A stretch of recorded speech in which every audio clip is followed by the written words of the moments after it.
श्रीनवनाथ भक्तिसार अध्याय 31. चौरंगीस मच्छिंद्र गोरक्षाने शशांकर राजाकडून मागून घेतले. चौरंगीची तपश्चर्या. काम विकारवश होऊन कृष्णागरास सावत्र मातेने बोलावून नेले, पण तो तिला झिटकारून निघून गेल्यानंतर तिला पश्चाताप होऊन ती जीव देण्यास तयार झाली. परंतु तिला तिच्या दासीने सांगितले की तुला जीवाचा घात करण्याचं काही कारण नाही. ज्याप्रमाणे ईश्वरी संकेत असेल त्याप्रमाणे घडून येईल, ते कधी चुकायचे नाहीत. आता तू झाल्या गोष्टींची खंत करू नको. स्वस्त जाऊन निज. राजा शिकारीहून आल्यानंतर तुझ्या महालात येईल तेव्हा तू उठूच नको. मग तो तुला जागी करून निजण्याचे कारण विचारतील तेव्हा तू रडून आकांत कर व मी आता आपला जीव ठेवू इच्छित नाही म्हणून सांग. जर अब्रू जाऊ लागली तर जगून काय करायचे आहेत असे तू त्यांना सांग, म्हणजे राजा तुला काय झाले असे सांगण्यासाठी आग्रह करील. तेव्हा तू राजास सांग की तुमचा मुलगा कृष्णागर याने माझ्या मंदिरात येऊन माझ्यावर अत्याचार करण्याचा घाट घातला होता, पण मी त्यास बळी पडले नाही. यास्तव आपणास हे सांगावयाचे आहे की आपल्या मागे असे अनुचित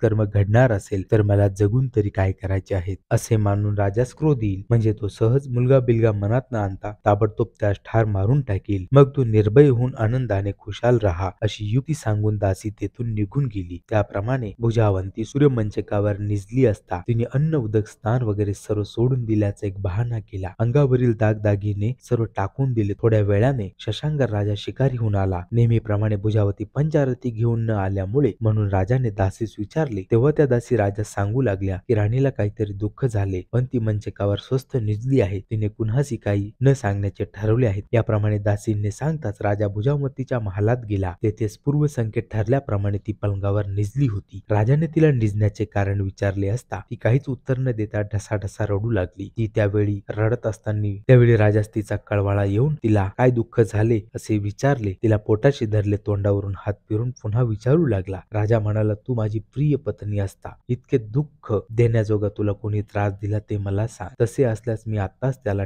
ठार मारतो. तुझ्याकडे वाकडी नजर करून पण कोणाची कशी हिंमत झाली त्याचे मला तू नाव सांग. राजाने असे क्रोधायुक्त भाषण ऐकल्यानंतर भुजावतीस किंचित संतोष झाला. मग तिने सांगितले की तुमच्या मुलाची बुद्धी भ्रष्ट झाली आहे. तो खचित माजला आहे. तुम्ही शिकारीस गेल्यानंतर कोणी नाही असे पाहून तो माझ्या महालात आला व माझा हात धरून माझ्यावर अत्याचार करू पाहत होता. माझी काम शांती कर असे तो मनात काही एक अंदेश न आणता मला म्हणाला व माझा हात धरून एकीकडे घेऊन जाऊ लागला. त्यावेळी तो कामातूर झाला आहे असे मी ओळखून त्याच्या हातातून निसटले व पळत पळत दुसऱ्या महालात गेले. तेव्हा माझी ही अवस्था झाली ती सांगता पुरवत नाही. चालताना पडले देखील, पण तशीच लगबगीने पळाले. एकदा मी जेमतेम महालात आले आणि घेतले दरवाजा लावून. तेव्हा त्याचा इलाज चालेनासा झाला आणि तो तेथून निघून गेला. आपण नसलेत म्हणजे मजवर असले प्रसंग गुदरून यास्तव आता मी आपला जीव देते म्हणजे सुटेन. एकदाची या असल्या जाचातून आपला एकदा शेवटचा मुखचंद्र पाहावा म्हणून मी वेळपर्यंत तशीच दुःख सहन करून राहिले. मोठमोठ्यांना हिंसक जनावरांना तावडीतून पार पाडून आपण सुखरूप घरी केव्हा याल याची धास्तीस मी राहिले. म्हणून आतापर्यंत मी वाचले तरी, नाहीतर केव्हाच आत्महत्या करून मी या जगातून निघून गेली असती. भुजावतीचे ते भाषण ऐकून राजाला नखशिखात आग झाली.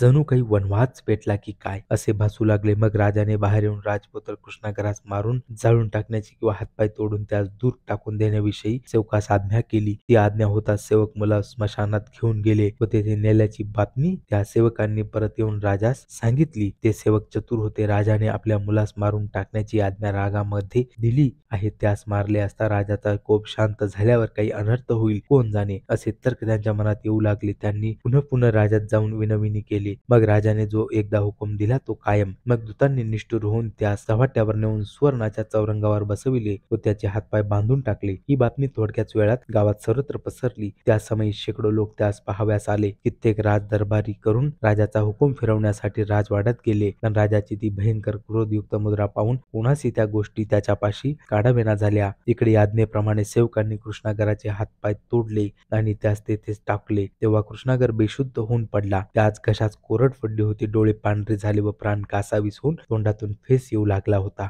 अशा अवस्थेत पडलेला पाहून लोक शोकसागरात बुडून गेले.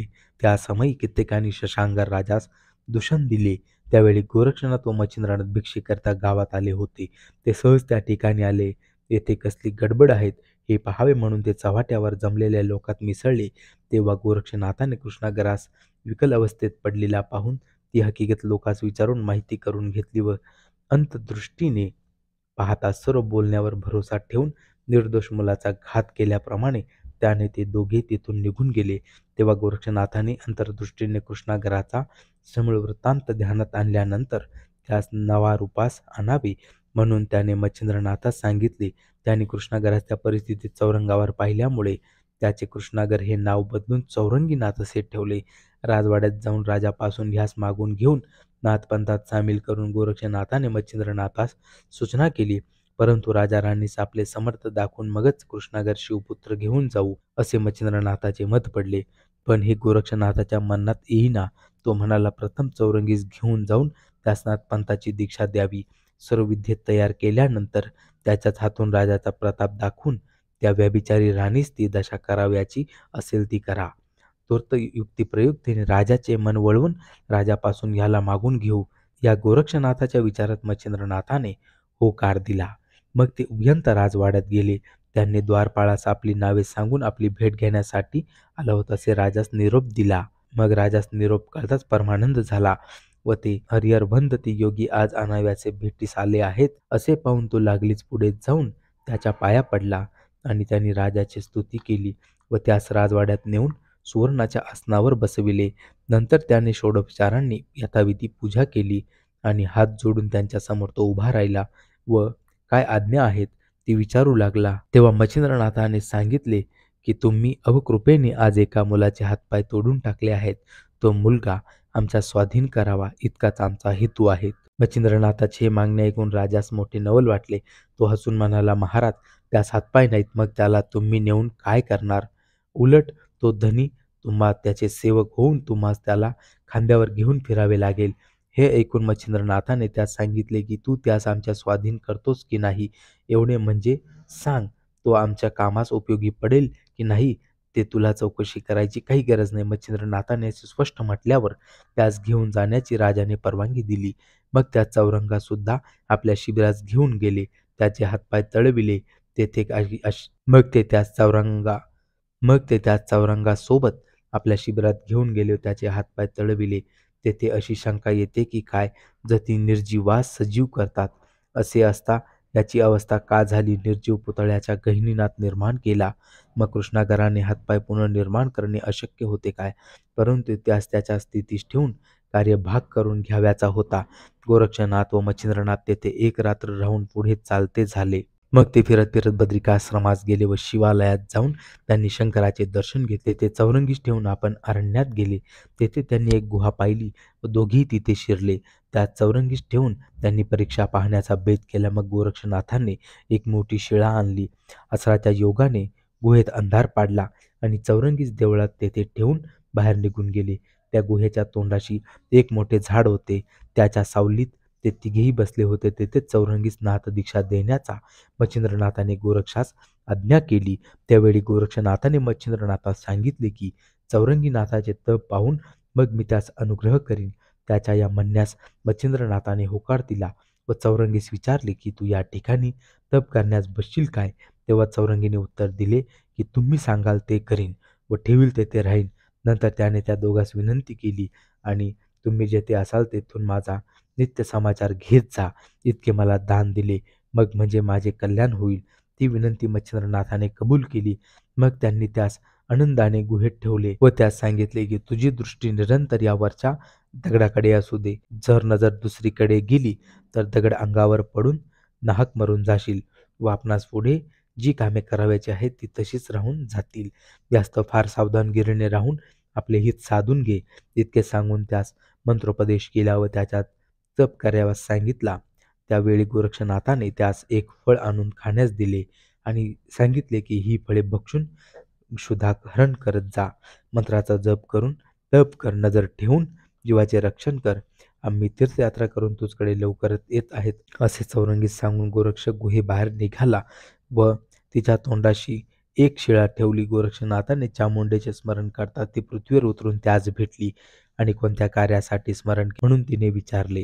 तेव्हा तो म्हणाला, तेथे एक प्राण आहे, त्याच्यासाठी तू नित्य फळे आणून देत जा, म्हणजे ती फळे तो खाऊन जिवंत राहील. परंतु तेथे फळे नेऊन ठेवशील ती गुप्तपणे ठेवीत जा. त्याच्या समजण्यात मुळीच येऊ देऊ नको. अशीच चामुंडेस आज्ञा करून ते गिरनार पर्वतावर आले व आज्ञेप्रमाणे चामुंडा गुप्तपणाने त्यास फळे नेऊन देत असे. शिळा अंगावर पडून प्राण जाईल हीच चौरंगीनाथास मोठी भीती होती व गोरक्षनाथाने शिळेविषयी फार सावध राहण्यास बजावून सांगितले होते. म्हणून एकसारखी तिकडे नजर लावल्यामुळे त्याने ते फळे खाण्याचे राहूनच गेले. तो फक्त वायू भक्षण करून राहू लागला. नजर चुकू नये म्हणून अंग सुद्धा हलवीत नसे. त्याचे लक्ष योग साधनांकडे लागल्याने शरीर कृष्ण होऊन त्याच्या हाडांचा सांगाडा मात्र उरला होता. अशा रीतीने चौरंगीनाथ तपश्चर्या करीत होता. अशा प्रकारे श्री नवनाथ भक्तिसार कथेचा अध्याय 31 येथे संपन्न झाला. तर आपण पुन्हा भेटूया श्री नवनाथ भक्तिसार कथेचा अध्याय 32. तोपर्यंत जय श्री गुरुदेव दत्त.